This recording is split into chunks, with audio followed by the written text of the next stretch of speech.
okay as long as summer.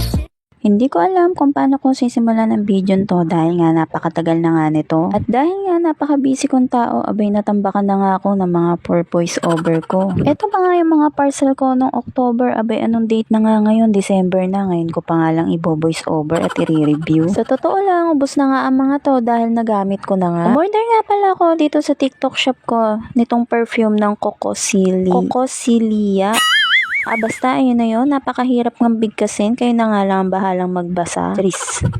Dalawa nga tong perfume na to dahil nga buy one take one siya at nabili ko nga lang pala to ng mura, kaya naman kung gusto nyo rin bumili nito, nandun lang sa TikTok account ko. Una ko nga binuksan at inamoy itong white na perfume at tinry ko nga siyang ilagay dito sa kamay ko. Inamoy-amoy ko nga siya ng ilang beses pero hindi ko talaga gusto yung amoy niya dahil para nga siyang coconut. Pero nung nabasa ko nga yung mga review, isa nga to sa mga trending dahil nga marami din na order nito. Pero sa bagay, iba-iba naman tayo ng mga gusto ng amoy pero ako hindi ko talaga gusto yung amoy niya. Pagkatapos nga buksan yung isang perfume, binuksan ko naman tong isa. Ang kulay naman itong isang perfume ay color pink. Isa nga to sa nagustuhan ko dahil na napakabango nga ng amoy niya. At ang kinaganda pa nga nito ay may glitters din siyang kasama kapag in-spray mo na rin siya sa katawan mo or kahit sa damit mo. Marami ding iba't ibang color ang available ng perfume na to. Kaya naman sa mga gusto rin mag-order or mag-try, pwede kayo mag-visit sa TikTok shop ko or ililink ko na nga lang sa comment section para maka-order na rin kayo. Yun lang muna. Bye! At dahil nga kumita tayo sa TikTok account ko, abay deserve ko namang ilibre yung sarili ko ng bagay na gusto ko. Umorder nga ako at nabudol nga ako nitong Tecarto watch. Maganda nga daw to, sabi sa mga review, at maganda nga rin daw to dahil waterproof na nga rin daw siya. At syempre, umorder nga ako ng couple watch para nga meron din si Jelix mapagmahal. Alam niyo bang ilang beses kong pinanood yung live nito at ilang beses kong pinag-isipan kung bibili ba ako nito?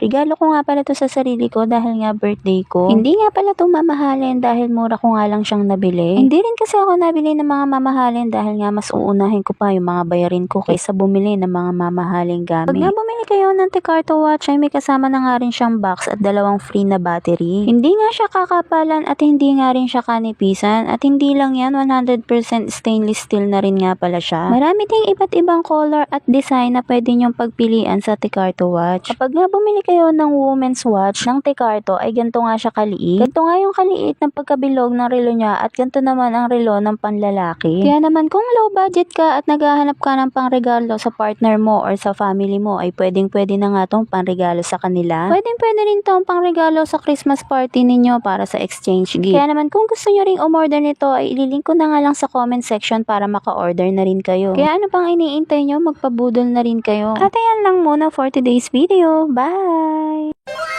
Akalain nyo bang 185 pesos lang tong suot kong damit? Umorder nga pala ako sa TikTok shop ko nitong damit na susuotin ko para sa Christmas party. Nung araw nga na in-order ko to ay kinakabahan nga ako dahil baka nga hindi umabot sa araw ng party namin. At dahil nga retro yung team ng party namin ay talaga namang nahirapan ako sa paghahanap ng damit. Ayoko kasing bumili ng mahal dahil nga isang beses ko lang naman siyang susuotin. Alam nyo bang nagdadalawang isip pa nga ako nung binili ko to dahil nga baka fake news nga lang na mura nga tapos ang ganda daw ng quality. Syempre bago ko nga bilhin to ay nagbasa nga ako ng mga review at pinanood ko nga yung live nila. Alam niyo bang bestseller to sa shop na yon? Nung dumating nga tong parcel na to ay wala nga ako sa bahay dahil nga nasa trabaho ako. Kaya naman pagka-uwi ko sa bahay ay binuksan ko na nga agad. Syempre habang binubuksan ko nga yung parcel na to ay kabado malala nga ako dahil nga dito ko malalaman kung talagang legit na maganda siya. Hindi naman ako nabigo sa shop na pinag-orderan ko dahil nga napakaganda niya at napaka-confident suotin. Hindi rin kakapalan at hindi rin kanipisan yung tela niya, sakto nga lang. At kung mapapansin nyo ay parang sinukat talaga sa akin yung damit. Pwede nyo nga rin palang i-off shoulder yung tops niya. Para sa mga gusto rin mag-try or bumili din ng damit na to ay ililink ko na nga lang sa comment section para maka-order na rin kayo. Yun lang, salamat.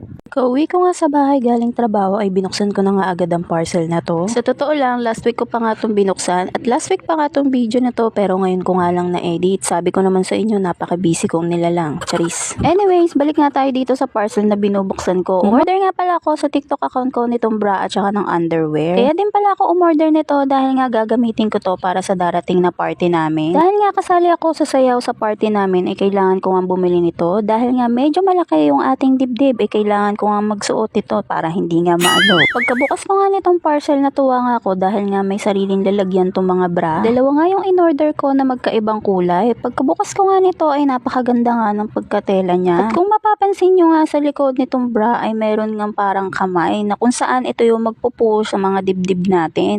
Pwede to lalo na sa mga flat dahil nga magkakaroon kayo ng boobs o diba? Alam nyo ba nung ginamit ko nga yung bra na to nung party namin ay napaka-comfy niya nga gamitin. At isa pa nga sa nagustuhan ko dito ay talagang mapupush niya yung mga dibdib ninyo. Kaso nga lang nagkaroon ako ng problema dahil nga hindi siya ganun kasya sa akin. Kailangan pala dalawang size yung inad ko dahil nga medyo malaki yung dibdib ko. Sa totoo lang nag-add na nga ako ng one size dyan pero hindi pa nga rin siya ganun kakasya sa akin pero nagamit ko pa rin naman siya. Mura ko nga lang din tong nabili dahil nga nasa 68 pesos nga lang siya. At ito pa nga yung isang color na nabili ko. Napakaganda nga ng color na yan, pati yung apple green. Marami din namang iba't ibang color na pwede nyong pagpilian kaya naman nasa sa inyo kung anong gusto nyo. Sa sobrang pangmamadali ko, hindi ko pala napansin na ang una ko palang binuksan at pinakita sa inyo ay yung mga underwear. Dalawa din yung in-order ko na underwear na magkaiba ang kulay. Hindi rin kakapalan at hindi rin kanipisan yung underwear na nabili ko. Tutuwa nga ako nang sinuot ko yan dahil nga hanggang puson nga siya. Napaka-komportable nga nung ginamit ko to dahil nga sakop na sakop niya yung puwetan natin at hindi nga kailangan galaw-galawin pa. Hindi na pala ako nag-add ng size dyan dahil nga sakto nga lang sa akin yung small. Marami din kayong iba't ibang color na pwedeng pagpilian at hindi lang yan. Alam nyo ba, 26 pesos ko nga lang yan nabili. Hindi na rin masama yung presyo niya dahil nga kapag sa palengke aabot na ng 100 pesos yung bra at aabot naman ng 40 pesos yun sa underwear. Kaya naman sa mga gusto rin umorder nito ay ililink ko na nga lang sa comment section para maka-order na rin kayo. At yan lang muna for today's mini vlog. Bye!